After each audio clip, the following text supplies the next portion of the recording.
দেওয়া হয়েছিল, মোটামুটি একটু বড় হয়েছে। প্রথম টানে হচ্ছে মাছগুলো হয়েছে।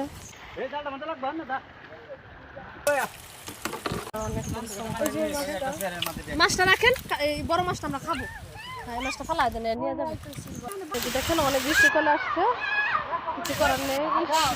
হঠাৎ মাছ কিন্তু মনে হয় এমনি ঘুমায় আছে, কিন্তু হচ্ছে অনেক গর্ত, তো তাই মাছ নড়াচড়া গর্ত দিতে বের করবে।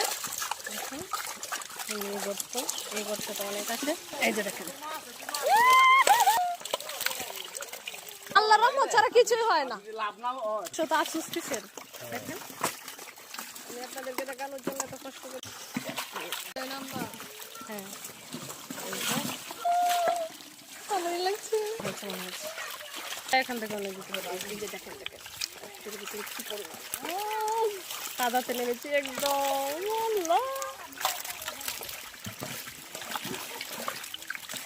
আল্লাহ দিতে পারে। যে গর্তটা আপনি বালতি দিয়ে নিচ্ছেন।